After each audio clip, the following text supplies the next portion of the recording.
کہ اللہ کے رسول نے ایک ایک کو بتا دیا. یہ اللہ کے رسول کا علم غیب ہے. اس بات کے ساتھ میں نے یہ بھی ذکر کیا کہ اللہ رب العزت نے بذریعہ وہی آپ کو بتا دیا. وہی اللہ تبارک و تعالیٰ ہے جو کہتا ہے وما هو علی الغیب بدنین. یہ جو میرا محبوب ہے نا یہ غیب بتانے پر بخیلیاں نہیں کرتا. میں ان کو غیب بتا دیا. محترم مفتی صاحب سارے دلائل آپ کے میرے ہی ہیں. جو میں کہنا چاہ رہا ہوں یہی ہے کہ اللہ کے بتائے سے نبی غیب جانتے ہیں. وہ جو ہمارا غیب بتانے میں بخالت نہیں کرتے، بخیل نہیں ہے، اس سے کیا مراد لیتے ہیں؟ بتانے میں اللہ کی طرف سے جو ان کی وحی نازل ہوتی ہے وہ بتانے میں، دین پہنچانے میں، شریعت پہنچانے میں، رب کا پیغام پہنچانے میں واضح ہے. اور قرآن کریم نبی علیہ السلام علی الغیب بدنین. آپ مسکرا رہے ہیں. میں مسکرا ہی رہا ہوں، میں نے غصہ نہیں دکھایا. میرا خیال میں نے بھی نہیں کیا شاید. الحمدللہ ایسی کیا بات ہے بھائی. علمی بات سے ہم ایک ماڈل سیٹ کر رہے ہیں کہ بھائی کتنی مشکل باتیں بھی بڑے جاگ چلائے بغیر نہیں ہو سکتی ہے. بس میں آپ سے گفتگو کا آغاز کرتا ہوں اور یہ جاننا چاہتا ہوں یہ غزوہ بدر کا معرکہ جو پیش آیا اس کا سیاق و سباق کیا تھا، اور رسالت مآب صلی اللہ علیہ وسلم یہ جو سوال کیا جاتا ہے کہ جی ایک قافلہ تھا اس کو لوٹنے کے لیے اور ایک قافلہ تھا جنگ کے لیے، اس کو ذرا بیان فرما دیجیے. بسم اللہ والصلاۃ والسلام علی رسول اللہ. سب سے پہلے تو ہم اپنے سننے والوں کو یہ بتائیں گے کہ ہمارے نبی پاک صلی اللہ علیہ وسلم کی جو حیات طیبہ ہے وہ ہمہ جہت ہے. آپ کی ایک ذات کے اندر ایک باپ کی شفقت بھی نظر آتی ہے. آپ ایک حاکم بہترین حاکم وقت بھی نظر آتے ہیں. آپ بہترین جرنیل بھی نظر آتے ہیں. بہترین حکیم اور طبیب بھی نظر آتے ہیں. اللہ تعالیٰ نے آپ کی ذات کو ہر حوالے سے کامل، اکمل اور مکمل بنا کر بھیجا. نبی پاک صلی اللہ علیہ وسلم نے جہاں اپنی محبت کے انداز سے، اپنے حسن اخلاق سے لوگوں کے دلوں کو فتح کیا، وہیں ہمارے نبی پاک صلی اللہ علیہ وسلم کے جو اسمائے گرامیہ ہیں جو حدیث مبارکہ میں آئے ہیں ان میں سے ایک نام ہے ہمارے آقا کا نبی الملاحم، جنگوں والا نبی، جنگ کرنے والا نبی. تو اللہ کے نبی صلی اللہ علیہ وسلم وہ مجاہد بھی تھے. اس لیے لازمی تھا حضور کی اس مدبرانہ، ان کی اس وصف کو کائنات کے سامنے عیاں کرنے کے لیے کہ کوئی عملاً ایک ایسی جنگ ہو، کوئی جنگیں ہوں جن میں میرا محبوب بہترین اسٹریٹجی بنائے اور میرے محبوب کے صحابہ اس کے سامنے دیوانہ وار اپنی جانیں قربان کریں، تاکہ قیامت تک آنے والا اگر کہیں کسی جگہ کوئی کمپیریزن کرنا چاہے تو وہ انگلی دانتوں کے نیچے کاٹ دے اور پھر وہ وہی والا جملہ دہرائے کہ اللہ کی قسم جتنا پیار محمد کے صحابہ محمد سے کرتے ہیں اتنا کائنات میں اور کوئی بھی نہیں کرتا. تو وہ جو حضور کے غزوات ہیں ان میں سے ایک غزوہ بدر ہے جس کو سب سے بڑا غزوہ کہا جاتا ہے. اور یوم الفرقان جس دن وہ جنگ ہوئی تو اس کو فرق والا دن، کیونکہ صحیح معنوں میں آج کے دن عالم کفر پر رسول اللہ اور ان کے صحابہ کی جو ہے نا وہ دھاک جو ہے نا وہ بیٹھی تھی. باقی رہ گئی جو ریزنز ہیں تاریخی والے سے وہ چیزیں موجود ہیں، لیکن اللہ کے نبی صلی اللہ علیہ وسلم کا صحابہ کرام کو لے کر جانا اور پھر جب وہ پتہ چلا جی کہ وہ قافلہ چلا گیا اور حضور کا واپس تشریف جناب وہ نہ لانا اور پھر فرمانا کہ اللہ تعالیٰ نے 2 میں سے میرے ساتھ ایک کا وعدہ کیا ہوا ہے، تو یہ یہاں سے پتہ چلتا ہے کہ یہ ساری چیزیں حضور اپنی صرف محض مرضی اور خواہش سے نہیں کر رہے تھے، بلکہ یہ سارے کام اللہ تعالیٰ کی پوری اس تدبیر کے ذریعے سے ہو رہے تھے جو اللہ تعالیٰ چاہ رہا تھا. بھائی سبحان اللہ سبحان اللہ. مفتی صاحب کیا یہ بات ایسے ہی ہے جیسے ہم تک پہنچی ہے کہ اللہ کے رسول نے بدر کے ہونے والے نتیجوں سے آگاہ کر دیا، مقام شہادت بیان کر دیا، مقام جہاد بیان کر دیا ایک ایک شخص کو؟ اس کے حوالے سے ذرا روشنی ڈال دیں. جی بالکل، یہ حقیقت ہے کہ نبی علیہ السلام نے فرمایا کہ یہ فلاں کا مسئلہ ہے، یہ فلاں کا مسئلہ ہے، یہاں فلاں بڑا کافر مرے گا، یہاں فلاں، اور اللہ نے بذریعہ وہی آپ کو بتا دیا. غزوہ بدر غزوات میں سب سے پہلا غزوہ ہے، اور رب العالمین قرآن کریم میں سورہ انفال کا مطالعہ کریں، بڑی تفصیل کے ساتھ اس غزوے کے متعلق اللہ نے ذکر کیا. لقد نصرکم اللہ ببدر وانتم اذلہ. میرا اللہ فرماتے ہیں اللہ نے بدر کے موقع پہ تمہاری مدد کی جب تم بہت تھوڑے تھے، بہت کمزور تھے، اور واقعی مسلمان بہت تھوڑے تھے، 313 تھے، اور وہ بھی بوڑھے ملا کر، وہ بھی بچے ملا کر، وہ بھی کمزور اور ناتواں ملا کر، سارے ملا کر 313 تھے. نبی علیہ الصلوۃ والسلام دعائیں کر رہے تھے، اللہ سے کہہ رہے تھے الفاظ ایسے، یہ چھوٹی سی جماعت ہے اللہ، اگر یہ مار دیے جائیں، یہ قتل ہو جائیں، یہ شہید کر دیے جائیں تو تیری عبادت کرنے والا کوئی نہیں ہوگا. رو رو کے دعائیں کر رہے تھے اللہ سے، اور اللہ نے بتا دیا انشاءاللہ تعالیٰ فتح ہوگی. اس موقع پر مقداد بن اسود رضی اللہ تعالیٰ عنہ آئے، کہنے لگے اللہ کے رسول صلی اللہ علیہ وسلم آپ ہمیں اصحاب موسیٰ جیسا نہیں پائیں گے.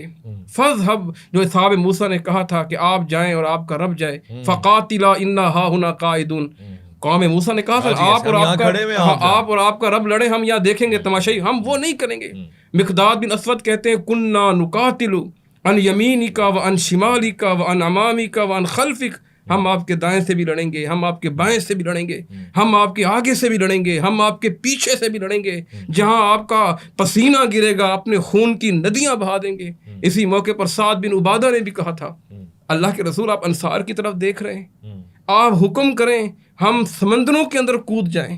اللہ نبی علیہ السلام کا چہرہ مسکرا اٹھا، روشن چمک اٹھا. کہا میں اپنے صحابہ سے یہی توقع کرتا ہوں. کتنا تھے؟ 313 تھے. گھوڑے کتنا تھے؟ مختصر 4-5 گھوڑے، 70 اونٹ، چند نیزے اور چند تلواریں، اور کفار کی تعداد انتہائی زیادہ تھی.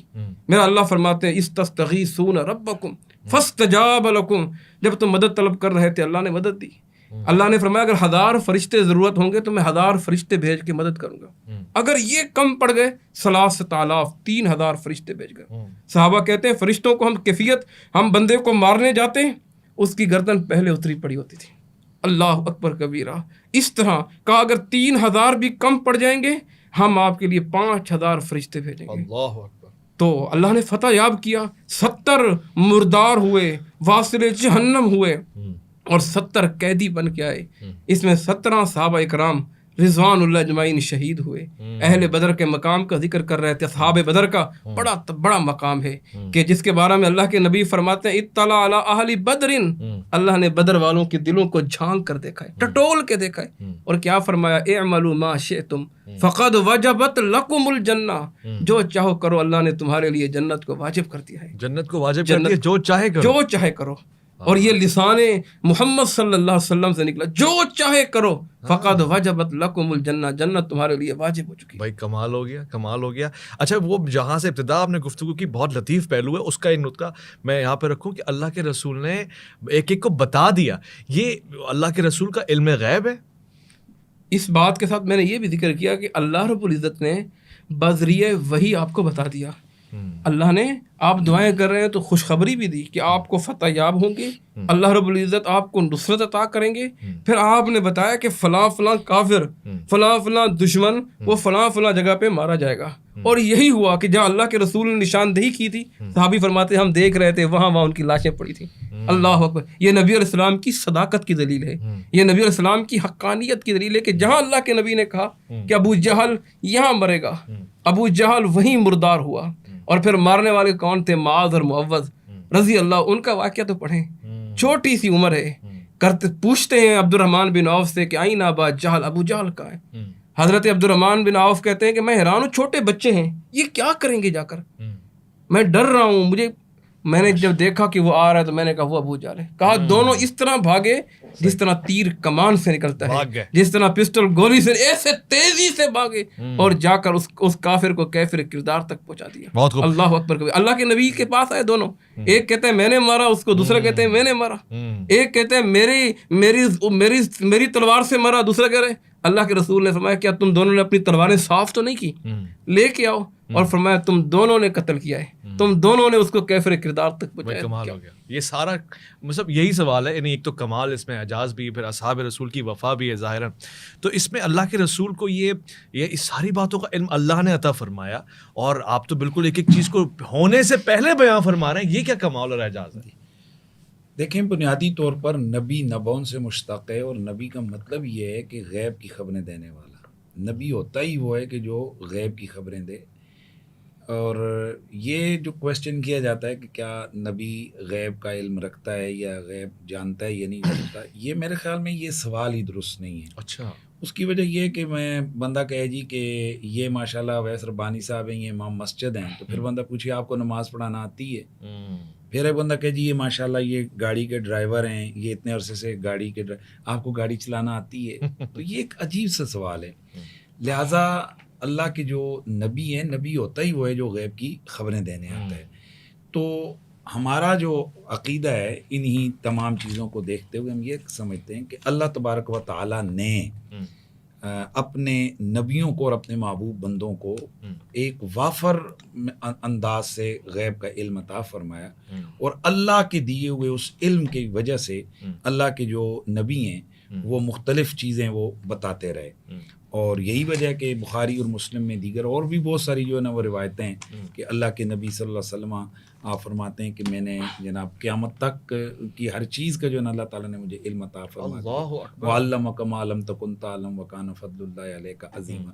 تو وہی جو حضور کا علم کا بحر بے کراں ہے، وہ جو سمندر ہے حضور کا، اور ہمارے اعلیٰ حضرت امام اہل سنت غالب بریلوی نے اپنی جو علم غیب کے حوالے سے کتاب لکھی ہے، تو اس میں انہوں نے یہ عقیدہ واضح کیا ہے کہ ایک ہے اللہ کا علم اور ایک ہے رسول اللہ کا علم۔ اللہ تبارک و تعالیٰ کا علم ذاتی ہے، اور اس کی عظمت اور وسعت کا کیا معاملہ ہے، آپ فرماتے ہیں کہ یوں سمجھا جائے کہ جیسے اللہ کے علم کی مثال، اگر ویسے تو اللہ کو مثالوں میں نہیں بیان کر سکتے، لیکن اگر سمجھانے کے لیے کہ گویا وہ 7 سمندروں کی طرح ہے، اور اس کے مقابلے میں بشمول ہمارے آقا حضور کے اور بشمول سارے نبیوں اور فرشتوں کے کل مخلوقات کا علم اتنا بھی نہیں جتنا چڑیا کی چونچ میں پانی کا قطرہ ہوتا ہے۔ اور اس اب دوسری طرف آئیں تو اللہ تعالیٰ نے جو اپنے نبی صلی اللہ علیہ وسلم کو جو علوم کا سمندر عطا فرمایا، تو حضور کی علوم کی یہ حالت ہے کہ اگر حضور کے علم کو تشبیہ دی جائے 7 سمندروں سے، یعنی کہ سمجھا جائے، تو اس کے مقابلے میں تمام انبیاء، شہداء، تمام فرشتے، سب کا علم، تمام مخلوقات کا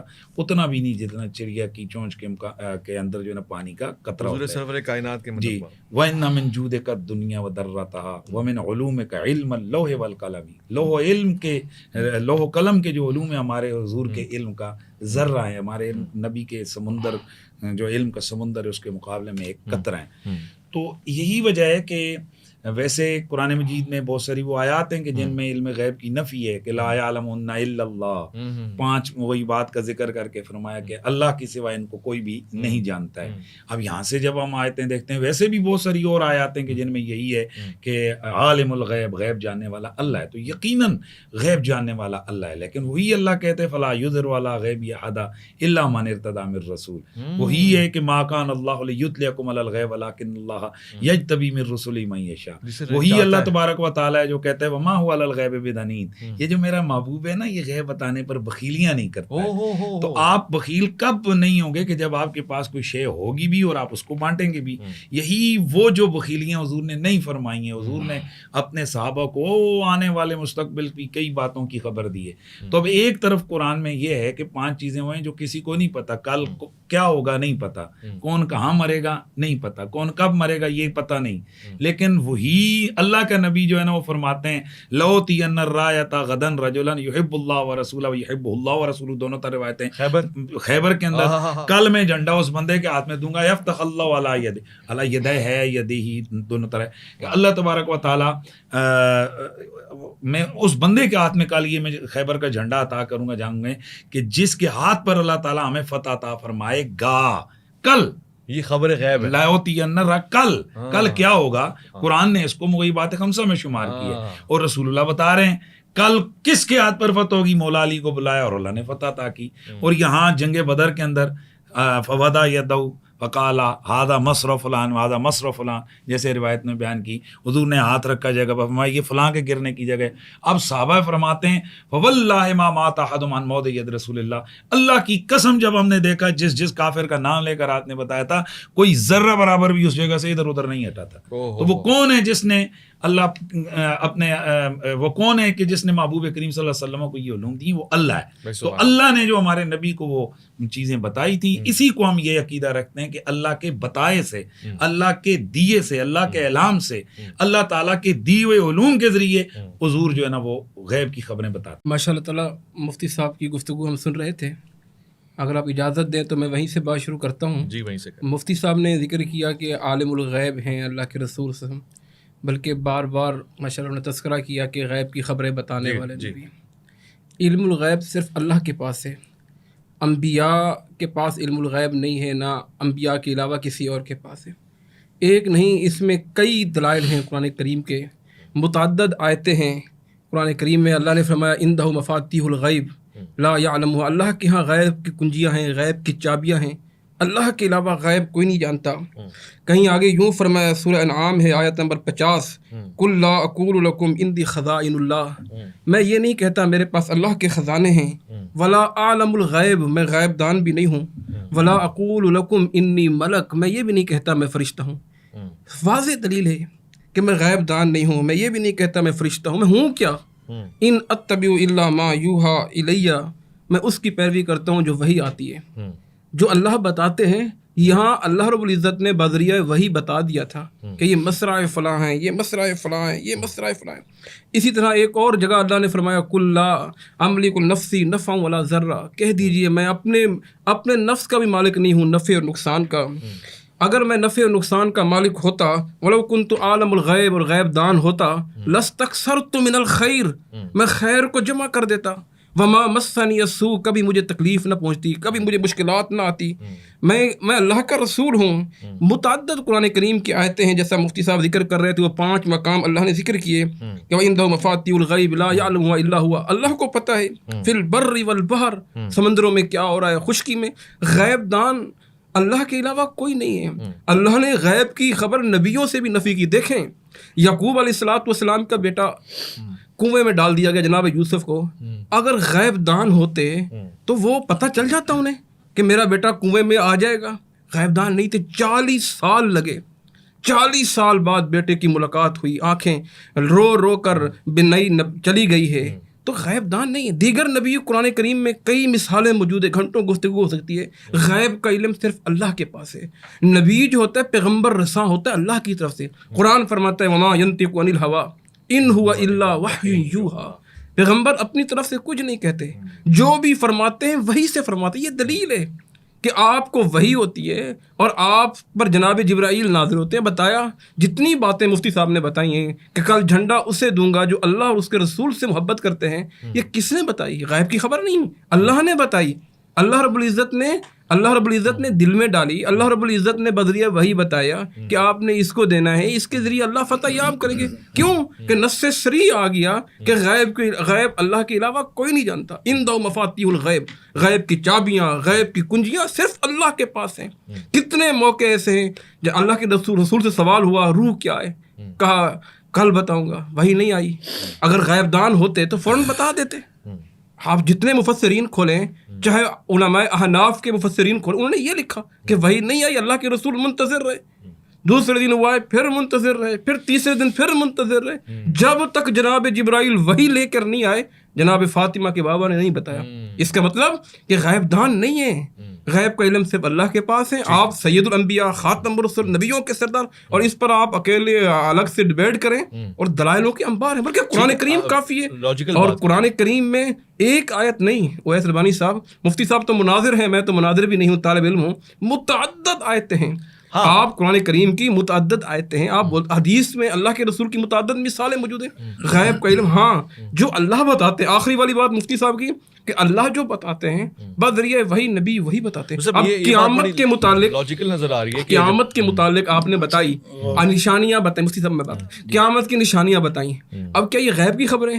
ہر چیز کہ قیامت سے پہلے یہ ہوگا یہ ہوگا، آپ نے متعدد پروگرامات کیے، وہ کیا ہے؟ وہ اللہ نے بذریعہ وہی بتائی. قیامت کا علم اللہ کے پاس ہے. ٹھیک ہے، اور آخری بدر کے قیدیوں کا. اچھا، میں کیونکہ ایک انٹرسٹنگ چیز ہے، ذرا ٹچ بھی کر لوں مصعب. اچھا میں تھوڑا سا ذرا، میں حافظ نہیں ہوں، آپ حافظ ہیں غالباً. وہ آیت ذرا وہ 5 جو ہے نا وہ جو علوم خمسہ والی ہے آیت پڑھ دیں ذرا جی. ان اللہ عنده علم الساعة وينزل الغيث ويعلم ما في الارحام وما تدري نفس ماذا تكسب غدا وما تدري نفس بأي ارض تموت ان اللہ علیم خبیر. بسم اللہ الرحمن الرحیم. ہمارا موضوع تو اصحاب بدر تھا. بہرحال چلیں یہ بھی ایک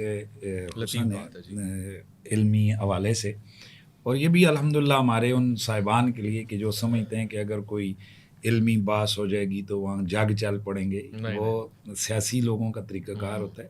اللہ نے ہمیں بڑا تدبر دی ہے. ہم علمی بات علمی انداز سے ہم کر رہے ہیں الحمدللہ. وہ کہ ہماری اس نشست میں اتنا وقت تو نہیں ہے کہ میں جتنے بھی انہوں نے آیتیں پڑھی ہیں میں ان کے ایک ایک کر کے جو ہے نا وہ میں جواب دے دوں. بہرحال بات پر وہ بھی اسی پہ آ گئے جو میں نے کہی تھی کہ ہمارا یہ نظریہ اور عقیدہ ہے کہ اللہ کے رسول کا ذاتی علم نہیں ہے. اللہ تعالیٰ نے نبی علیہ السلام کو علوم غیبیہ عطا فرمائے ہیں. اگر یہ ہے تو ان آیتوں کا کون جواب دے گا؟ عالم الغیب، پہلی بات نے کہا جی انہوں نے رسول اللہ کو عالم الغیب کہا، میں نے بالکل عالم الغیب نہیں کہا. یہ کچھ اصطلاحیں ہوتی ہیں کہ وہ خاص ہوتی ہیں، مخصوص ہوتی ہیں، اس لیے عالم الغیب کی اصطلاح ہم اہل سنت کے یہاں اللہ تعالیٰ کے لیے استعمال ہوتی ہے. ہم یہ کہتے ہیں کہ اللہ اس عالم الغیب نے غیب کا علم اپنے محبوب نبیوں کو عطا کیا، اور پھر وہ آیات میں نے پڑھی ہیں، عالم الغیب فلا یظہر علی غیبہ احدا الا من ارتضی من رسول، وہ عالم غیب کہ وہ غیب جاننے والا جو اللہ ہے تو وہ اپنے اس علم غیب پر کسی کو ظاہر نہیں کرتا کسی پر، لیکن رسولوں میں سے جس پر راضی و استثناء موجود ہے. ما کان اللہ لیطلعکم علی الغیب، یہاں الغیب ہے تو الغیب سے کیا مراد ہے؟ وہ علمی ہے یا کوئی اور چیز ہے، کوئی ایک الگ سے کوئی شے ہے؟ ما کان اللہ لیطلعکم علی الغیب ولکن اللہ یجتبی من رسلہ من یشاء. اب یہ دو طرح کی آیات قرآن میں، جہاں ایک طرف نظر آ رہا ہے کہ جی اللہ کے سوا کوئی جانتا ہی نہیں، دوسری جگہ چیزیں نظر آ رہی ہیں کہ بھئی اللہ کے نبیوں رسولوں کے پاس بھی ہے. تو اس لیے اس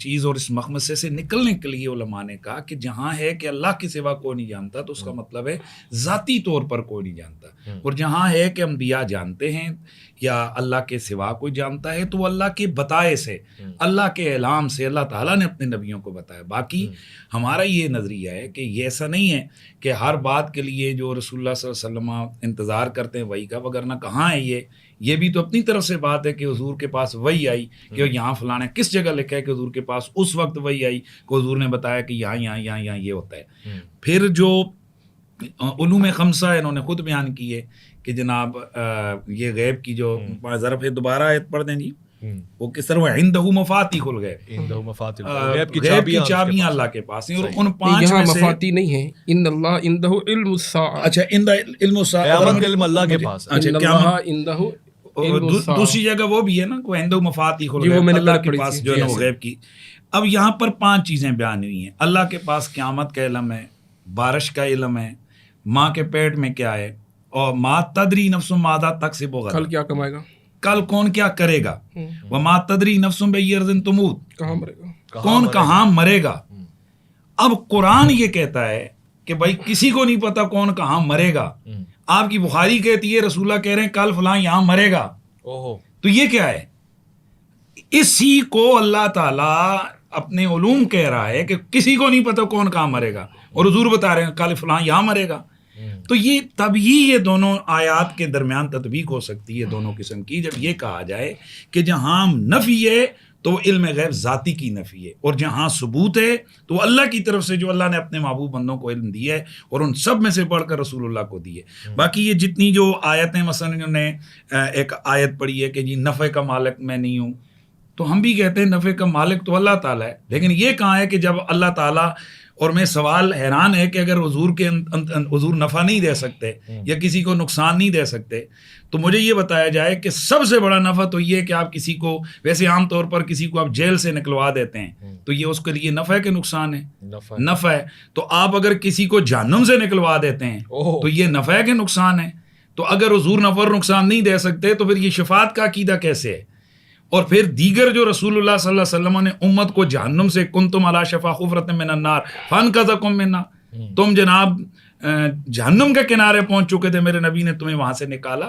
تو یہ اس طرح کی ظاہر ہے، یہ باتیں ہماری اور بھی آ سکتی ہیں. پھر جو انہوں نے کہا جی کہ لو کنت عالم الغیب لاستکثرت من الخیر، اگر میں غیب جانتا ہوتا تو میرے پاس کثرت خیر ہوتی. اس کا مطلب یہ ہے کہ اگر کثرت خیر کہیں، اگر میں کمائی کرتا ہوتا تو میرے پاس لاکھوں روپے ہوتا، تو اگر جیب سے نکل آئے لاکھوں روپیہ، ٹھیک ہے، تو اب آئیں لو کنت عالم الغیب لاستکثرت من الخیر، تو اللہ تعالیٰ کیا فرماتا ہے کہ من یؤت الحکمت فقد اوتی خیرا کثیرا، جس کو اللہ تعالیٰ نے حکمت دے دی اسے خیر کثیر عطا فرما دیا. انا اعطیناک الکوثر، اے محبوب ہم نے آپ کو خیر کثیر عطا فرما دیا. تو اگر غیب جانتا ہوتا تو خیر کثیر ہوتا، تو یہاں تو خیر کثیر حضور کے پاس موجود ہے، تو پھر کیا یہ؟ تو اس لیے ہم یہ دیکھ رہے ہیں کہ اللہ کے نبی کی دیگر احادیث ہیں، بخاری مسلم اور دیگر موجود ہیں. یہی وجہ ہے کہ ہم اہل سنت و جماعت کے یہ معتقدات ہیں کہ جہاں نفی علم غیب ہے غیر اللہ سے تو اس سے مراد ذاتی ہے، اور جہاں ثبوت ہے تو اس سے مراد عطائی ہے کہ اللہ نے اپنے نبیوں کو اور اپنے فرشتوں کو اور دیگر ذوات کو اللہ نے غیب کا علم عطا فرمایا. اب اس کے لیے یہ قید لگا دینا کہ جی وہ جتنی دیر میں انہوں نے بتایا تو اللہ نے وہی کہاں ہے کہ کدھر ہے، قرآن کی کس آیت میں وہی آئی کہ حضور نے کہا ٹھہرو میں بتاتا ہوں، یا حضور نے یہ کہا ہے کہ یہ میرے پاس ابھی وہی آئی ہے کہ کل فلانا یہاں مرے گا، کہاں یہ کیا تکلف نہیں ہے ذات پیغمبر کے لیے؟ تو اس کے لیے یہی ہم کہتے ہیں کہ اللہ نے جو ان کو وہ علوم عطا فرمائے تھے، وَعَلَّمَكَ مَا لَمْ تَكُنْ تَعْلَمْ وَكَانَ فَضْلُ اللَّهِ عَلَيْكَ عَظِيمًا، انہی علوم کی طاقت سے اللہ کے رسول نے بتایا. باقی رہ گیا فلاں نے سوال پوچھا فلاں نے نہیں پوچھا. اللہ بخشے مطلب ہمارے ڈاکٹر تھے جو انہوں نے ایٹم بم بنایا، ڈاکٹر عبد القدیر، اس سے ایک صحافی سوال پوچھ رہا ہے جی کہ بتائیے ایٹم بم کا فارمولہ کیا ہے، پاکستان کے پاس کتنے ہیں؟ تو وہ ہنس کے چل پڑے. تو اگلے دن جناب خبر آ گئی کہ اس نے تو ایٹم بم بنایا ہی نہیں ہے، کیونکہ اگر اس نے بنایا ہوتا تو اس کو پتہ ہوتا نا کتنے بنائے ہوئے ہیں، اس کو فارمولہ ہی نہیں آتا ہے.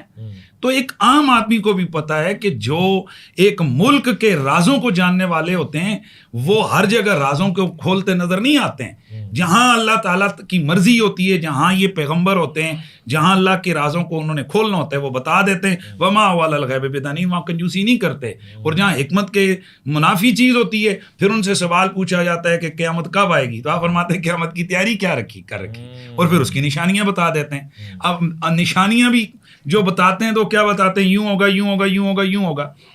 میں نے اویس ربانی صاحب کے گھر جانا ہے، کیسے جانا ہے جی؟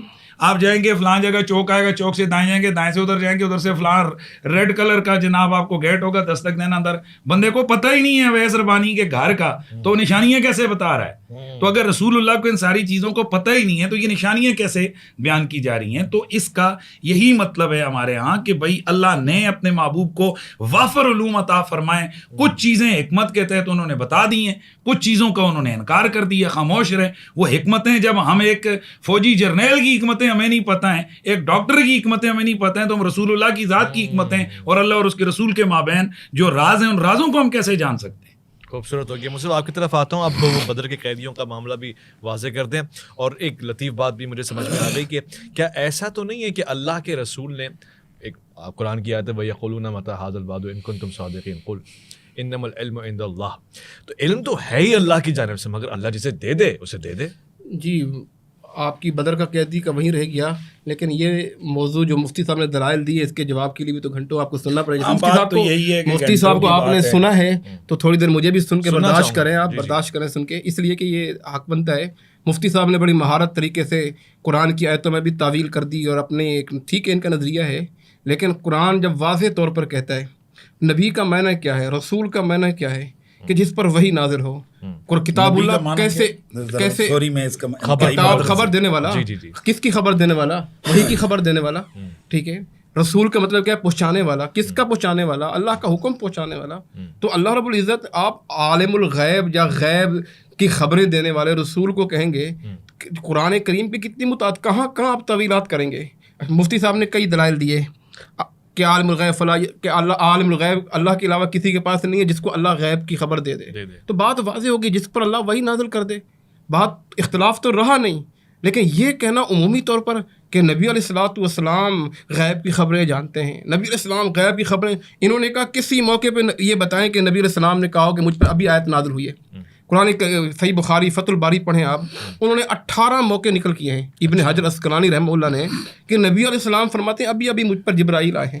اور صحیح بخاری کے متون کے اندر یہ کتاب التفسیر پڑھیں. میں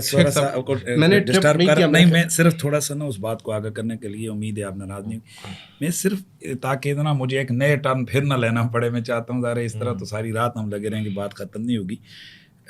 ظاہر ہے ہماری 2-3 ٹرنوں سے ہی سننے والے وہ مفہوم تک پہنچ جائیں گے. میں صرف یہ میں نے عرض کیا تھا کہ اس معاملے میں کہ جہاں حضور نے کہا نا کل یہاں، اس میں کہیں وہی کا ذکر ہے، بس اتنا بتا دیں. نہیں اس میں دیکھیں باقی تو مانتے ہیں کہ کئی جگہ حضور نے کہا کہ وہی، باقی مانتے ہیں ماشاء اللہ. جب باقی مانتے ہیں اس کا مطلب یہ کہ نبی عالم الغیب نہیں ہے، نبی منتظر ہیں وحی کے، نبی منتظر ہیں وحی کے، اور کہہ رہے ہیں ابھی جبرائیل آئے ہیں.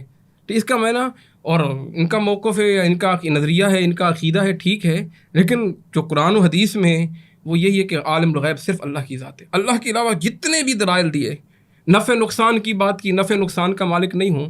بھائی نبی علیہ السلام، انبیاء کس لیے آتے ہیں؟ انبیاء لوگوں کو ہدایت دینے آتے ہیں، بتانے کے لیے آتے ہیں، راستہ بتانے کے لیے آتے ہیں، جنت کا راستہ دکھانے کے لیے آتے ہیں، نفع دینے کے لیے آتے ہیں. لیکن عمومی طور پر اللہ رب العزت نافع اللہ نے اپنا اختیار رکھا ہے.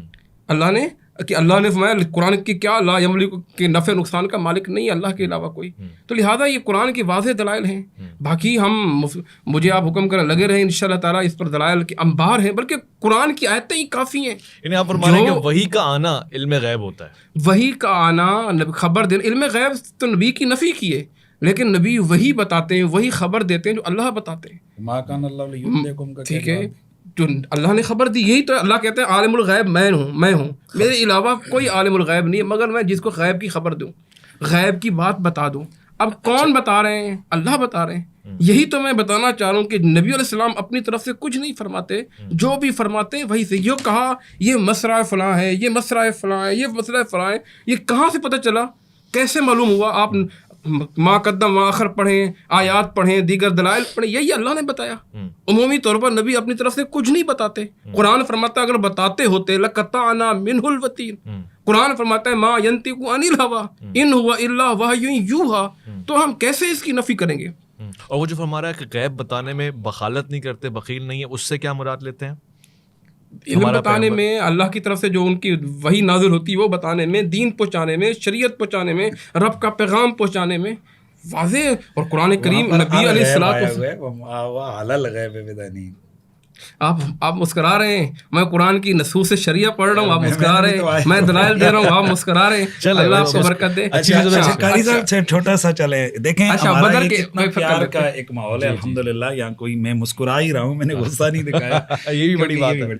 آپ نے یہ کہا ہے کہ میرا خیال میں نے بھی نہیں کیا شاید. الحمدللہ ایسی کیا بات ہے بھائی، علمی بات سے ہم ایک ماڈل سیٹ کر رہے ہیں کہ بھائی کتنی مشکل بات سے بھی بڑے جاگ چلائے بغیر بھی ہو سکتی ہے. ویسے میرا ایک سوال ہے، آپ اس کی بات مانتے ہیں کہ کئی موقع پہ کہا کہ مجھے ابھی بھی آیت نازل ہوئی ہو، یہ تو جہاں حضور نے یہ فرمایا کہ عالم الغیب نہ ہوئے. اللہ اکبر بھائی، ہم تو دعویٰ یہ ہے کہ حضور کو اللہ تعالیٰ نے بتایا، لیکن جہاں انہوں نے نہیں بتایا تو آپ کون ہیں کہ اس کی تخصیص کریں کہ حضور؟ ہم تو یہ کہتے ہیں کہ حضور کا علم ہے، اللہ نے ان کو دے دیا ہے، اور کتنا دیا ہے، کان فضل اللہ علیہ کا عظیم. ویسے ایک چھوٹا سا میں اس بات کو اللہ نے ہر موقع پہ بتایا ہے، کوئی ایسا موقع نہیں. اچھا میری ایک چھوٹی سی، ہم تو یہی کہتے ہیں کہ بھائی اللہ نے ہی ان کو دیا ہوا ہے، لیکن یہ جو آپ کہہ رہے ہیں کہ حضور محتاج ہیں کہ تھوڑی دیر میں انتظار کروں جو بتائے گا تو پھر میں محتاج آپ کے لفظ ہے، میرے نہیں، اللہ کے محتاج ہیں کہ بھائی وہ اللہ بتائے گا تو میں آگے نہیں. ہمارا یہ ہے کہ اللہ نے ان کو دے دیا، وہ چاہیں کسی چیز کو بتائیں، چاہیں تو وہ کسی حکمت کے تحت ان سوال کا جواب نہ دیں. میرا خیال ہے مفتی صاحب رمضان میں یہی ہے ایک پروگرام اس پہ. اچھا مفتی صاحب نہیں، میرا آخری میرا چھوٹا سا میں اس کو ختم کر رہا ہوں. ظاہر ہے ہماری وہ بات بدر والوں پر ہو رہی ہے، وہ اس کی طرف آئے.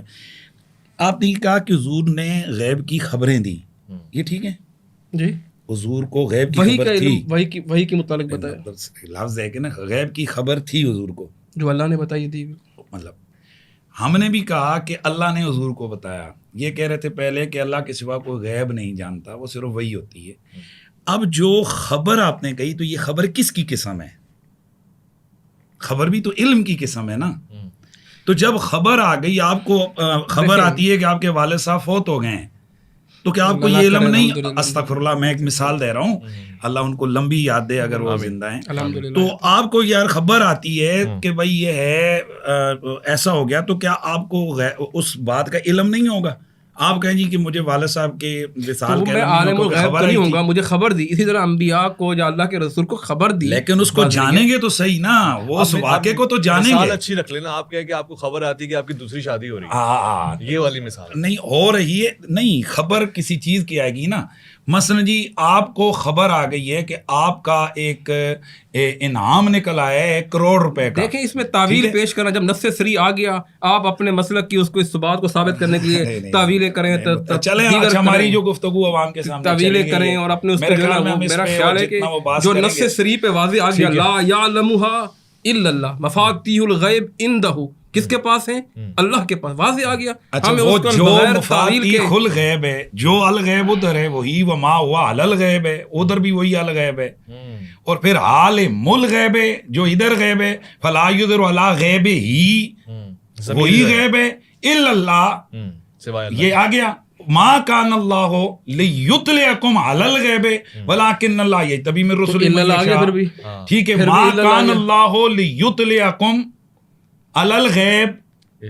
ٹھیک ہے. تو یہ ساری یہ ساری یہی ہے کہ جو وہی کے ذریعے بتائیں گے. کہہ رہے ہیں کہ بھئی اللہ نے ان کو غیب بتا دیا ہے. محترم مفتی صاحب سارے دلائل آپ کے میرے ہی ہیں. جو میں کہنا چاہ رہا ہوں یہی ہے کہ جو اللہ کے بتائے سے نبی غیب جو جانتے ہیں. نبی علیہ السلام پر وہی نازل ہوگی وہی بتا رہے ہیں. میں بھی یہی فرما رہا ہوں. آپ کیا کہیں گے؟ آپ عمومی اس کو عالم الغیب کیوں کہا؟ اس کو وہی نبی علیہ السلام کی وحی بتائیں، اس کو اللہ کا حکم بتائیں، اللہ کے رسول پر نازل ہونے والی. آپ عمومی طور پر کہتے رہیں کہ عالم الغیب ہیں. چلیں اس کو غیب دان ہیں. سب جو وہی نازل ہوئی وہ قرآن ہی ہے نا، تو کیا قرآن علم غیب ہے؟ جی وہی نازل ہوئی قرآن ہے. قرآن کے علاوہ حدیث ہے، وہی خفی ہے، وہی حدیث بھی علم غیب ہے. نہیں علم غیب کے وہ سمجھنا چاہ رہا ہوں اس لیے پریشان نہ ہو. نہیں علم غیب نہیں. جیسے قیامت کی نشانیاں ہیں، ٹھیک ہے نا، جیسے قیامت کی نشانیاں علم غیب نہیں. کل کیا ہوگا، کل کیا ہوگا جو جس کا ہم نے نہیں دیکھا، یہ اللہ نے بدریہ وہی بتا دیا. تو آپ اس کو غیب کہیں، لیکن یہ کہنا کہ عالم الغیب ہیں، غیب دان. میں سمجھ گیا. بہت قریب آ گئے ہم رزلٹ کے. بہت آپ کہہ رہے ہیں کہ اللہ نے علم غیب دے دیا بذریعہ وہی. دیکھیں میری بات ہے نا، آپ اپنی بات میری زبان سے نقل لوائیں نا. آپ میری بات جب قرآن کریم نے واضح کہہ دیا، حدیث نے، آپ اس پر محمول کریں کہ اللہ کے رسول صلی اللہ علیہ وسلم فرماتے ہیں میرے پاس غیب کی خبریں نہیں ہیں. قرآن فرماتا ہے آپ کے پاس کی خبریں نہیں ہیں. جی نبی علیہ السلام نے کہا میں غیب نہیں جانتا ہوں. جب قرآن کہہ رہا ہے لستکثرت من الخیر، میں قرآن کہہ رہا ہوں نہیں، قرآن کی آیت ہے، نبی کی آیت نہیں ہے. قرآن کی حدیث ہے کہ اگر میں عالم الغیب ہوتا، اچھا یہ بتائیں لو کنت عالم الغیب لاستکثرت من الخیر وما مسنی السوء. کبھی مجھے تکلیف نہ آتی، کبھی مجھے مشکل نہ آتی، کبھی میرے لیے کانٹے نہ بچھائے جاتے، کبھی مجھے تکلیفیں نہ ہوتی، کبھی مجھے مکہ سے نہ نکالا جاتا، کبھی میرے ساتھی شہید نہ ہوتے. اگر میں عالم الغیب ہوتا کبھی میں ان مراحل سے نہ. کون کہہ رہے ہیں؟ مطلب یہ لاجیکل بات بھی ہے. وہ یاد ہے بدر میں جو نظمیں پڑھنے والوں نے ترانے میں کہا تھا کہ ہم جی ایسے نبی کو استقبال کر رہے ہیں، اس نبی کی جس کو کل کی خبر ہوتی ہے، تو آپ نے منع فرمایا. دیکھیں جس طریقے اور اس طرح کی متعدد روایات، اس لیے میں نے کہا پروگرام کریں متعدد. جی میں ان کی جو بات کو ہم کر لیں. ماشاءاللہ یہ عالم ہیں، ان کو پتہ ہے کہ کوئی بھی جو بات ہے ما لو کنت عالم الغیب لاستکثرت من الخیر. ان کو پتہ ہے یہ دلیل کا ایک انداز ہے. لو کنت عالم الغیب لاستکثرت من الخیر، اگر میں غیب جانتا ہوتا تو میرے پاس خیر کثیر ہوتا. اب دلیل کیسے بنے گی؟ ان کانت الشمس طالعۃ فالنہار موجود. اس کا مطلب غیب نہیں جانتا ہوں میں، میرے پاس وہ نہیں آیا، اس کا مطلب نہیں جانتا ہوں میں. نہیں مفتی صاحب اگر میں جانتا ہوتا اس کا مطلب مجھے پتہ نہیں ہے. واضح ان کانت الشمس طالعۃ. عربی کا قواعد بھی ہم جانتے ہیں. ہم ایسی بات نہیں، ہم عربی قواعد. اچھا چلیں بات تو سننے دیں. جی محترم، ان کانت الشمس طالعۃ فالنہار موجود لکن ھذا الشمس طالعۃ فن نہارو موجود. اب جو آپ نے بھی چھوٹے چھوٹے بچوں نے سب نے یہاں پر پڑھا ہوا ہے دلیل کی یہ جو قیاس ہے، اس قیاس کے قسم. تو اگر میں غیب جانتا ہوتا تو لاستکثرت من الخیر، میرے پاس کثرت خیر ہوتی. تو کیا حضور کے پاس کثرت خیر ہے یا نہیں؟ انا اعطیناک الکوثر، کیا حضور کے پاس کثرت خیر ہے یا نہیں؟ من یؤتی الحکمۃ فقد اوتی خیرا کثیرا. اور حضور فرماتے ہیں دنیا میں جو حکمت ہے وہ 10 سے آئی، تو حضور کی تو بات ہی چھوڑیں. فرمایا علی کو 9 حصے مل گئی، حضور کو تو چھوڑیں. خیر کی جو تفسیر آپ کر رہے ہو وہ نہیں، آگے اللہ نے خود ذکر کیا وما مسنی السوء. خیر کی تفسیر وما مسنی، خیر تو وہ بھی ہے، لیکن خیر کے یہ بھی ہے کہ تکلیف نہ آئے، پریشانی نہ آئے، مصیبت نہ آئے. وما مسنی السوء آگے تو پڑھیں مفتی صاحب. اس کا مطلب کہ وہ نہیں میرے اب ایک ہی بات کو میرے خیال میں ظاہر ہے آپ بھی وہ جو کہہ رہے ہیں کہ مسلکی والے سے آپ رگڑ رہے ہیں. بات بڑی کلیئر سی ہے، آپ تعویل کر رہے ہیں مسلک کے بارے میں، کیونکہ آپ مفتی اعظم ہے پاکستان کے اور آپ نے اپنی قوم کو جواب دینا ہے، اس لیے آپ نہیں مولانا اور بات یہ ہے آپ سمجھ چکے ہیں الحمدللہ. مفتی اعظم ہو کے نہ سمجھے بندہ بات اپنی وہ کرنا کہ وہ کر رہے ہیں آپ. بڑی کلیئر سی بات سب کے سامنے آ چکی ہے کہ اسی قرآن میں وہ آیتیں ہیں کہ جن میں علم غیب کی نفی ہے، اور وہ اسی قرآن کے اندر وہ آیتیں ہیں کہ جن میں علم غیب کا ثبوت ہے. اب کدھر لے کے جائیں گے ان آیتوں کو جن میں ثبوت ہے؟ تو اس کی یہی تعویل ہے کہ جہاں نفی ہے وہ علم غیب ذاتی کی ہے کہ اللہ کے بتائے بغیر کوئی بھی نہیں جانتا، اور جہاں ثبوت ہے وہاں یہی ہے کہ اللہ کے بتائے سے اللہ کے نبی بس اور ولی آپ یہ پھر جانتے ہیں، تو فرما بات دیں ختم ہو بدریہ گئی۔ وہی جو وہی بات بھائی اللہ تعالیٰ نے اپنے نبیوں کو جو عطا کی ہے، چاہے وہ وحی کے ذریعے کی ہے، ویسے کی ہے، جس طرح بھی کی ذریعہ ہے، جو بھی ہے آپ کہہ رہے ذریعے ہیں۔ جو بھی ہے۔ چلیں ہم آگے بڑھتے ہیں صاحب، وہ بدر یعنی کے قیدی، جی بدر کے قیدی کیا چلیں معاملہ اس پر کبھی رکھیے گا مفتی صاحب سے انشاءاللہ یہ بات بھی کافی بلکہ ہم کچھ آگے۔ استفادہ کریں گے مفتی واہ، صاحب سے، آپ کا ٹھیک ہے بڑا نا؟ جی ماشاء اچھا جی، بدر کے قیدیوں کے حوالے سے بدر کے قیدی آئے قرآن کریم میں آیت نازل ہوئی سورہ انفال میں کہ ما کان علی نبی ان یکون لہ اسرا، کہ نبی کے لیے جائز نہیں ہے کہ قیدی آئے اور نبی چھوڑ دے۔ اس جب آیتیں آئیں بدر کے قیدیوں کے بارے میں اللہ کے رسول نے کئی صحابہ سے مشورے کیے، اور کبار صحابہ کرام میں حضرت ابو بکر صدیق رضی اللہ تعالیٰ عنہ، حضرت عمر بن خطاب، حضرت ابو بکر سے مشورہ کیا رضی اللہ، کیا کرنا چاہیے؟ انہوں نے فرمایا کہ اللہ کے نبی یہ اپنے رشتہ دار ہیں، عقیل رضی اللہ تعالیٰ عنہ حضرت علی کے بھائی ہیں، وہ بھی ان میں ہیں، حضرت عمر کے بھائی بھی ان میں ہیں، قیدیوں میں ہیں، دیگر قریبی رشتہ دار نبی علیہ السلام کے داماد حضرت زینب کے شوہر ابو العاص رضی اللہ تعالیٰ عنہ وہ بھی ان قیدیوں میں ہیں۔ جی اللہ کے نبی اپنے رشتہ دار ہیں اور اسلام کو ضرورت ہے فدیہ لے کے چھوڑ دیا جائے۔ حضرت عمر سے پوچھا عمر تمہاری کیا رائے ہے؟ کہا اللہ کے رسول میری رائے ابو بکر سے مختلف ہے رضی اللہ تعالیٰ عنہ۔ میری رائے یہ ہے کہ ان کی گردنیں اڑا دینی چاہیے، مجھے حوالے کرو میرے بھائی کو، میں اپنی بھائی کی گردن اڑا دوں گا، اور حضرت علی کو حوالے کرو عقیل کے، حضرت عقیل رضی اللہ تعالیٰ کے، ان کے حوالے عقیل کو حوالے کرو حضرت علی کے، ہاں عقیل کو حوالے کرو حضرت علی کے، تو تاکہ ان کو کیفر کردار تک پہنچا دیا جائے۔ تو جناب رسول اللہ صلی اللہ علیہ وسلم کو حضرت ابو بکر صدیق کی رائے پسند آئی، فدیہ لے کے چھوڑ دیا۔ دوسرے دن جب آئے حضرت عمر رضی اللہ، صحیح بخاری کا واقعہ ہے، دوسرے دن آئے تو اللہ کے رسول بھی رو رہے ہیں رضی اللہ کے رسول بھی رو رہے ہیں، ابو بکر صدیق بھی رو رہے ہیں۔ حضرت عمر دو زانو ہو کے بیٹھ گئے، اللہ کے رسول صلی اللہ علیہ وسلم مجھے بتائیں آپ کیوں رو رہے ہیں؟ خاموشی کی کیفیت طاری ہے۔ کہا اللہ کے رسول بتائیں، اگر مجھے رونا نہیں آئے گا میں رونے کی شکل ہی بنا لوں گا۔ فرمایا عمر تم نے زمین پر بات کی تھی، تم نے زمین پر مشورہ دیا تھا، اللہ نے آپ کی بات اور آپ کا مشورہ قرآن بنا کے نازل کر دیا ہے، اور قرآن کی آیتیں نازل ہوئی نبی کے لیے جائز نہیں ہے کہ فدیہ لے کے نبی چھوڑ دیں۔ تو حضرت عمر رضی اللہ تعالیٰ عنہ وہ صحابی ہیں زمین پر بات کرتے اور اللہ قرآن نازل فرما، کئی موقع پر ایسا ہوا کہ آپ نے زمین جی وہ آیت کون سی ہے جو نبی کے لیے جائز نہیں ما اس طرح جی کہ وہ آیت ذرا ما کان لنبی ان یکون لہ اسرا لنبی لنبی، ٹھیک ہے۔ تو کئی موقع ایسے ہیں، میں ذکر کر رہا تھا حضرت عمر بن خطاب زمین پر بات، یہ وہ موقع ہے۔ امام بخاری رحمہ اللہ نے 3 موقع کی روایت نقل کی، حضرت عمر فرماتے ہیں وافقت ربی فی ثلاث، 3 موقعوں پہ اللہ نے میری مطابقت کی۔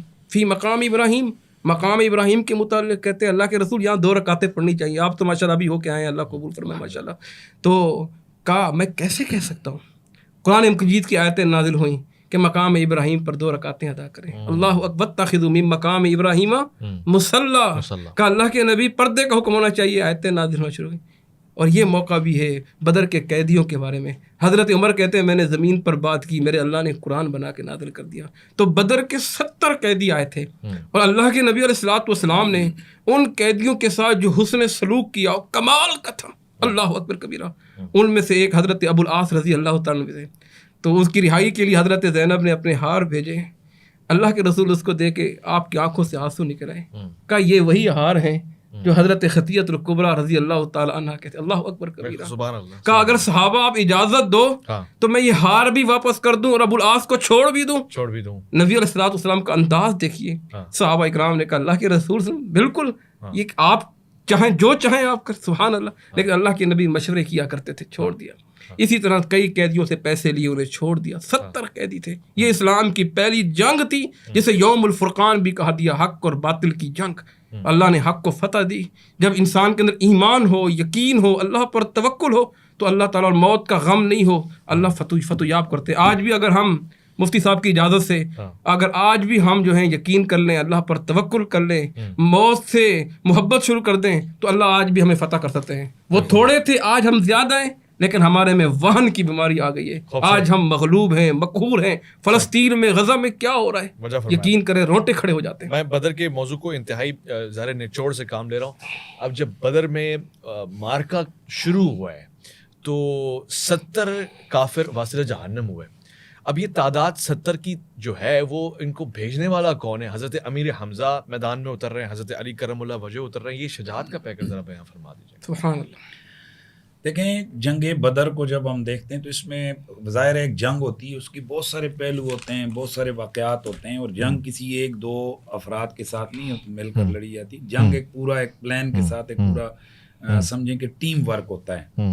تو یقیناً جس طرح مولانا نے بیان کیا ہے کہ رسول اللہ کی جو ٹیم تھی بدری صحابہ کی، یہ بے مثل و بے مثال ٹیم ہے، صحیح ہے، اس کی جناب جتنی بھی تعریفیں کی جائیں وہ کم ہیں۔ جیسے انہوں نے بیان کیا کہ اللہ کے نبی نے ان کو یہاں تک انعام عطا فرمایا کہ جیسے ہمارے پاس سیاق کے اندر روایت موجود ہے کہ بدری آج کے بعد جو مرضی کرے، مفہوم حدیث عرض کر رہا ہوں، اعملوا ما شئتم فقد وجب، جو تم جو کرو چاہے کریں، تمہارے لیے جنت واجب ہو گئی۔ اور یہی وجہ ہے کہ جب وہ ایک عورت والا وہ جو ایک وہ صحابی والا وہ جو واقعہ آیا عورت کے لیے، ایک صحابی والا واقعہ کہ جو انہوں نے خبر آگے بھیج دی، تو ان کے لیے اعتراض ہوا، تو فرمایا کہ کیا ہاتھ بن ابی بلتہ، تو کہا گیا کہ تجھے نہیں پتا کہ یہ جو نا بدری ہیں اور ان کے لیے کیا حکم ہے۔ تو اس لیے جو بدر کے اندر جنگ ہوئی ہے اس میں تو ساروں نے اپنے اپنے طور پر کردار ادا کیا، لیکن میں اکثر ایک بات کیا کرتا ہوں، ایک میچ ہوتا ہے، اس میں سارے ہی مل کر ٹیم ورک کرتے ہیں، لیکن کو مین آف دا میچ ایک ہوتا ہے۔ تو اگر ہم غور کریں بدر کے اندر تو آپ کو مین آف دا میچ یا مین آف دا وار اگر آپ کہہ دیں، میچ تو چلے نہیں لفظ بولتے، مین آف دا وار اگر آپ کو نظر آئیں گے تو حضرت مولا علی نظر آئیں گے۔ واہ واہ، اور یہ پہلی جنگ ہے غزوہ میں؟ جی غزوات میں پہلا غزوہ ہے، اور اس میں کیا بات ہے، کیا بات ہے۔ جناب مولا کائنات مولا علی پاک کی آپ دیکھیں کہ جو کم از کم تعداد جو ملتی ہے تاریخ کی سیرت کی کتابوں میں وہ 25 افراد ہے، لیکن ویسے تو یہ 33 اور 35 کا عدد بھی ہے کہ یہ اکیلے مولا علی کی تلوار سے واصل جہنم ہوئے۔ اب کل 70 مار رہے ہیں، ان میں سے کم از کم فگر لگائیں 25، اگر نہ 33 یا 35 ہے تو بھائی اگر 100 سکور اور ٹیم پوری کا اس ٹیم میں سے اگر کوئی 1/3 بنائے تو پھر وہ مین آف دا میچ تو ہوگا۔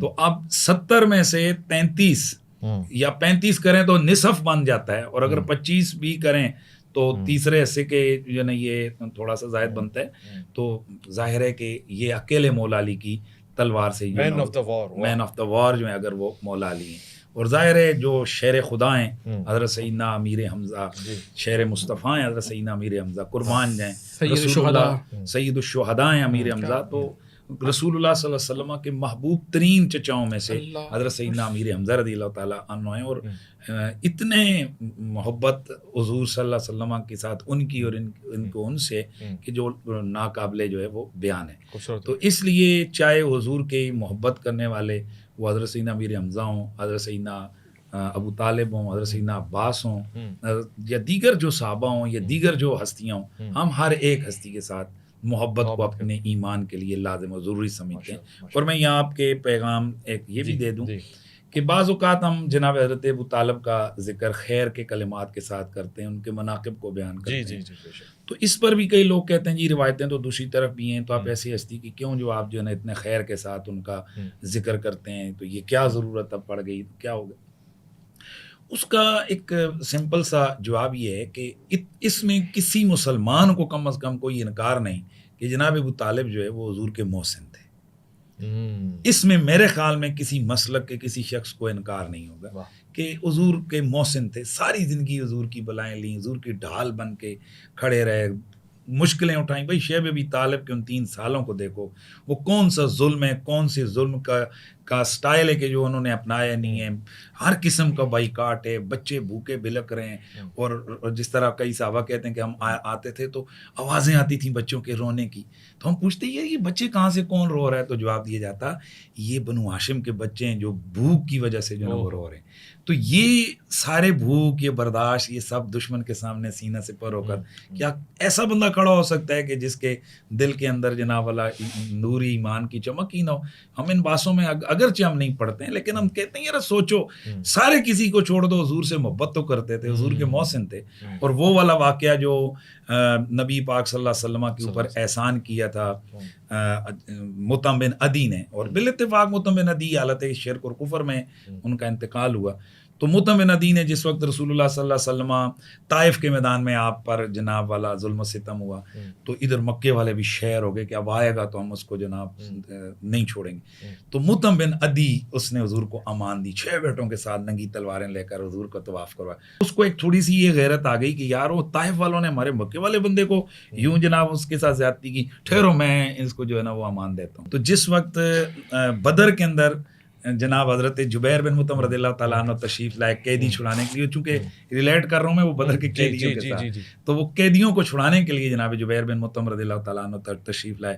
تو بخاری شریف کی روایت ہے کہ اللہ کے نبی نے فرمایا کہ اگر آج مطعم زندہ ہوتا نا تو ان پلیدوں کے بارے میں, نتنا کے لفظ آتے ہیں, ان پلیدوں کے بارے میں اگر سفارش کرتا میں سب کو چھوڑ دیتا. اس احسان کو رسول خدا نے یاد کیا. اور یہ جو مطعم بن عدی ہے, تو اس مطعم بن عدی کا ظاہر خاتمہ بالاتفاق کفر پہ ہوا, اسلام کی توفیق نہیں ملی ہے. لیکن اس کے بعد آپ ابھی بھی یہ نیٹ کے اوپر میرے سننے والے آپ بھی دیکھ سکتے ہیں کہ جو حضور کے صحابی ہیں حضرت حسان بن ثابت شاعر رسول, تو ان کا جو دیوان ہے اس دیوان کے اندر انہوں نے اس مطعم کی تعریف کے اندر پورا جو ہے نا میرے خیال 12-14 اشعار لکھے, اور ان میں سے ایک شعر جس کا مفہوم میں اس وقت لفظ مجھے یاد نہیں ہے, تو وہ ایک شعر ہے جس کا مفہوم یہ بنتا ہے کہ مطعم جس دن سے تو نے ہمارے نبی صلی اللہ علیہ وسلم کی خدمت کی اور ان پر تو نے احسان کیا, تو نے ہمیں خرید ہی لیا. صاحب یہ رسول کہہ رہے ہیں, ان کو نہیں پتا بندہ کون ہے.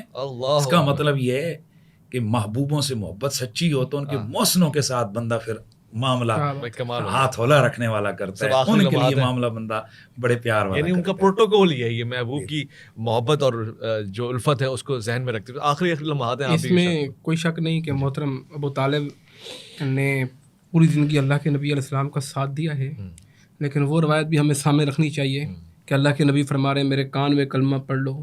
صحیح بخاری میں ہے, میں اللہ کے ہاں گواہی دوں گا کہ میرے چاچا نے کلمہ پڑھا تھا, میں محمد رسول اللہ نے سنا تھا. کہنے لگے اموت علی دین ابی, میں اپنے ابا کے دین پہ مر رہا ہوں. اللہ کے نبی کی آنکھوں سے آنسو چھوٹ پڑے, آپ زارو قطار رو رہے تھے. قرآن کی آیتیں نازل ہوئیں کہ پیغمبر کہ آپ ہدایت نہیں دے سکتے, ولیکن اللہ یہدی من یشاء, یہ اللہ کی مرضی ہے جسے چاہے اللہ ہدایت دے. اس میں کوئی شک نہیں, مفتی صاحب کی بات ہے. یہ کون سی صورت کی آیتیں جی, انک لا تہدی من احببت ولکن اللہ یہدی من یشاء. ذہن میں نہیں دیکھیں تو یہ روایت ہے کہ آپ نے کلمہ پڑھنے کا کہا. جی کان میں کلمہ پڑھنے کا, کان میں کہا میرے کان میں کلمہ پڑھ لو. میں گواہی دوں گا کہ میرے چاچا نے کلمہ پڑھا تھا, میں بھتیجے نے سنا تھا, اور اللہ کے نبی زارو قطار رو رہے ہیں. آپ نے پھر قریب آئے اور کان میں کچھ کہا بھی, لیکن وہ انہوں نے کہا منہ تو اعلیٰ دین ابھی. تو یہ کان کی باتیں کون اللہ اکبر کبیرہ. تو اللہ کے رسول سے محبت تھی اور آپ کی ان سے محبت تھی, پوری زندگی کی ساتھ تھا, رفاقت تھا. جیسا مفتی صاحب نے کہا پوری زندگی احسانات تھے. وہ کہا کرتے تھے ان دین محمد خیر ادیان البریہ, کہ اللہ کے نبی کا دین بہترین دین ہے, تمام دینوں کا سردار دین ہے. ایک اور بات اس میں میری رائے یہ ہے, جو میرا آپ اتفاق کریں نہ کریں, بجائے فضائل بیان کرنے کی, کیونکہ دونوں طرف کی باتیں ہیں, تو اس میں اگر سکوت اختیار کر دیا جائے, معاملہ اللہ پر چھوڑ, میں سکوت کا قائل ہوں, اس میں اب اللہ پر چھوڑ دیا جائے, ٹھیک ہے. کیوں ایک شخصیت چھوٹی نہیں ہے, حضرت علی کے بابا ہیں, شخصیت چھوٹی نہیں ہے, اللہ کے رسول کے چچا ہیں, اور پھر پوری زندگی احسانات ہیں, اور دوسری طرف وہ والی روایات بھی ہیں, وہ والی چیزیں بھی ہیں جس میں جو ہے احسانات تو گنوائے جا سکتے ہیں نا. جو احسانات فرمائے ہیں اس کا پروٹوکول تو کہہ رہے ہیں کہ مطعم کا جو پروٹوکول ہے وہ بھی آپ پسند فرما رہے ہیں اس سنت اس نس کے اوپر. لیکن مطعم کو تو کوئی نہیں کہتا کہ وہ جنت میں, لیکن مسالے کی بات کر رہے ہیں, احسانات کی بات فی الحال ٹھیک ہے, ذکر کرنے میں کوئی حرج نہیں ہے. مجھے آج بڑی خوشی ہے کہ جو ہم جس نتیجے پہ پہنچے وہ اصحاب بدر کا مقام و مرتبہ اور ان کا جذبہ, ان کا شوق شہادت, اور پھر ان کے شہادت کے بعد اور ان کی زندگی میں جو اللہ نے مقام فرمایا, ایکسٹرا ایکسیپشنل پروٹوکول بیان فرمایا. میں شکر گزار ہوں مفتی قریشی صاحب آپ کا, میں شکر گزار ہوں مفتی رفیق سلفی صاحب آپ کا, اور خواتین حضرات آپ کا. گفتگو میں کوئی ایسی چیز جس سے آپ کی دل آزاری ہو, میں اس کے لیے معذرت خواہ ہوں, اپنا خیال رکھیں. میں تھوڑا سا وہ جو بیچ میں سے وہ بات رہ گئی حضرت ابو طالب والی, وہ تھوڑا سا وہ کمال بات تھی, اور ان کو اس احسانات پہ انہوں نے حامی بھی بھری, بس انہوں نے کہا کہ ٹھیک ہے, ان کا ایک اپنا موقف ہے. ہمارے نزدیک یہ جتنی بھی یہ روایات ہیں, یہ روایات ہمارے نزدیک یہ بے شک سند کے اعتبار سے درست بھی ہوں, لیکن یہ درایت کے اعتبار سے درست نہیں ہے. اچھا. اور کسی بھی ہستی کے کفر کو ثابت کرنے کے لیے دلیل قطعی کا ہونا ضروری ہے. الاسلام یعلو, اسلام کا درجہ بلند ہے. تو اب یہ جتنی بھی روایت ہیں یہ اخبار واحدہ کے درجے میں, اور ان میں سے جن راوی جو صحابہ کرام جو روایت کر رہے ہیں ان کا تاریخی اعتبار سے اس موقع پر موجود ہونا بھی ثابت نہیں، یا وہ ابھی اس وقت جب یہ معاملات ہو رہے تھے تو وہ مسلمان ہی نہیں ہوئے تھے، اس وقت انہوں نے اسلام ہی قبول نہیں کیا تھا. تو وہ بات جو رسول اللہ کان میں کہہ رہے ہیں تو وہ بات کس نے سن لی ہے کہ جو ان کے کان میں کہہ رہے ہیں، اور وہ بات ساروں نے سن لی ہے. اور پھر یہ بات حضرت ابو بکر کو پتہ نہیں، حضرت علی کو پتہ نہیں، خلفائے راشدین کو پتہ نہیں، خود بنو ہاشم کے لوگوں کو پتہ نہیں، بنو ہاشم کو بھی نہیں پتہ. اور یہ بات جناب جا کر وہ کر رہے ہیں کون؟ بعد میں جو اس کے 6 سال یا 7 سال بعد اسلام لائے، یا جو اسے 13 سال بعد اسلام قبول کرنے والے لوگ ہیں. تو اس حوالے سے ہمارے نزدیک یعنی میرا اپنا یہ، یا جو وہ لوگ جو ان کے ایمان کے حوالے سے بات کرتے ہیں ان کا یہ موقف ہے کہ یہ روایات ان کا جواب موجود ہے. ان کی اس بات سے میں اتفاق کرتا ہوں کہ اس میں احوط اور بہتر طریقہ یہ ہے کہ اس پر خاموشی اور سکوت اختیار کیا جائے، کہ مبادا ہم ایک ہستی کے حوالے سے اس طرح کے جملے بول دیں اور وہ قیامت والے دن ہم دیکھیں تو حضور کے دامن میں بیٹھے ہوئے ہوں اور حضور ان سے پیار کر رہے ہوں تو ہمارے پاس کیا جواب رہے گا؟ کیا بات کر رہے ہیں؟ باقی میرا موقف وہی ہے کہ جو عدم ایمان ابو طالب کا قول کرنے والے لوگ ہیں، میں ان کو گالیاں دینے کا قائل نہیں ہوں، یا اس وجہ سے ہم ان کی تکفیر کرنے کے قائل نہیں ہیں. ان کے پاس دلائل کی وجہ سے اگر وہ اس طرح وہ کال کرتے ہیں. ہمارا یہ موقف ہے جو کہ میں نے آپ کے سامنے اس کو بیان کر دیا. اور میں بات وہ بدر کے قیدیوں کی ہو گئی، ویسے اب یہ ٹی وی کا تو نہیں ہے کہ بریک ہو جائے گی. آخری میری بات اس پہ آپ اس کو ختم کر دیجئے گا. حضرت عباس رضی اللہ تعالیٰ عنہ، یہ جس وقت آیت اللہ کے نبی نے صحابہ کو منع فرما دیا تھا کہ میرا چچا عباس تمہیں ملے گا، تو کہیں اس کو جناب تم لوگوں کے ساتھ کہیں تلوار کے ساتھ نہ اڑا دینا. ان کو لایا گیا، یعنی آئے تو وہ بدر کے اندر ان مشرکین مکہ کے ساتھ تھے. اور اس کو جناب محدثین اور بہت سارے مورخین اکرام نے لکھا ہے کہ حضرت عباس کو خصوصی مشن پر رسول اللہ صلی اللہ علیہ وسلم نے خود مکے میں چھوڑا تھا. اور وہاں کی وہ جو ایک جنگی اسٹریٹجی ہوتی ہے اس کے مطابق وہاں کی وہ خبریں رسول اللہ صلی اللہ علیہ وسلم تک پہنچاتے تھے. اور اب میں یہیں سے ایک وہ اشارے سے بات کر لوں کہ اگر بدر کے اندر کہیں تلوار کوئی حضرت عباس رضی اللہ تعالیٰ عنہ کے جسم سے ٹچ ہو جاتی اور آپ اللہ کی بارگاہ میں چلے جاتے تو امت نے تو وہی والی کہنی تھی کہ وہ بھی ان کے ساتھ تھے، حالانکہ وہ آئے جو تھے تو یعنی یہ بھی اسٹریٹجی کا حصہ آپ نے بیان فرمایا. بہت اس طرح سے کئی لوگوں کا یہ کہ حضرت ابو طالب کا علل اعلان بہت ساری جگہوں پر اسٹریٹجی کا حصہ تھا اور ان کا اس وجہ سے انہوں نے. بہت شکریہ، جزاک اللہ خیر، اللہ کی امان.